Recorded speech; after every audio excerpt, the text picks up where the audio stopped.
The ticking of the grandfather clock in the hallway echoed in the shrouded darkness of the parlor. Emmie Courtney sat on the black horsehair sofa, her hands clasped in the folds of her silk skirt. She stared into space as she desperately tried to imagine she was some other place, that the reason her friends and neighbors were gathered in her house on this sultry August day was something else entirely.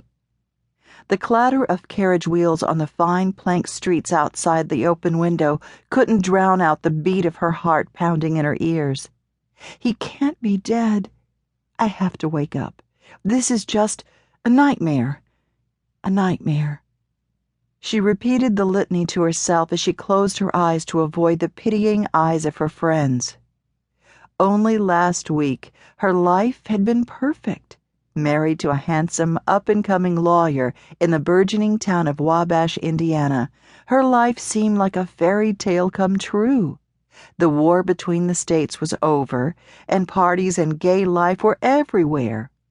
But now, her dashing husband lay buried in a grave under the rain drizzling down outside.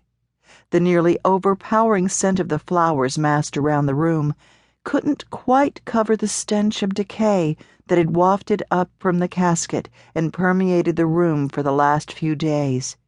That undeniable smell told her quite clearly that this wasn't a nightmare. Her neighbor, Lolly Sailors, touched her shoulder. "Do try to eat a bit, Emmie dear." She handed her a cup of tea and a small bowl of stew, then sat beside her. Emmie took it and forced a sip of tea down her tight throat. "I still can't quite grasp it, you know. I keep expecting Monroe to come bursting in the door, shouting for me to get my cloak and go for a drive or something. I don't think I'll ever forget the sound of the horses screaming as the carriage rolled over." "You were lucky to get off with only a concussion." "But Monroe, I needed more time with him." Emmie broke off, too choked to continue. Her eyes misting with tears, Lolly patted Emmie's hand. "I know, dear." It had been 3 marvelous months. Emmie had lived securely in a love that she'd never before experienced, a love that shone from Monroe's laughing brown eyes whenever he looked at her. "How did you meet? Sometimes it helps to talk about it." Emmie smiled as the memory swept over her. "Things were always difficult at home, and I often took off to walk along the river.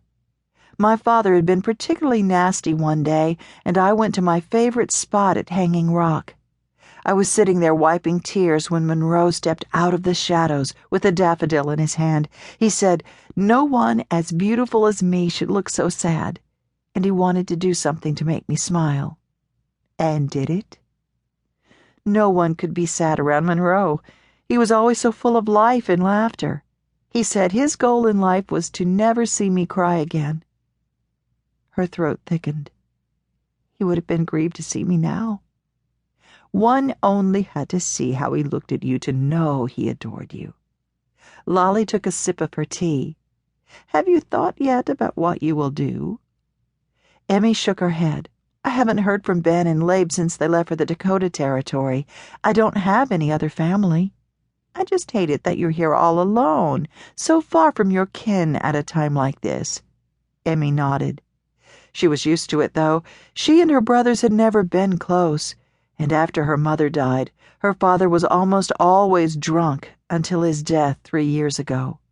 Emmie had grown up in a ramshackle country home just outside town, with the animals for friends. Her brother Labe had given her sporadic attention, but Ben ignored her, except when he wanted something. Ben was obsessed with making the Croftner name stand for something other than the town drunk. He would have approved of Monroe. She'd never had a best friend and didn't really know how to have fun until Monroe swept into her life like a whirlwind. They'd married after a courtship of only 6 weeks, and after 3 months of marriage, she still felt she hadn't even begun to know her fascinating husband.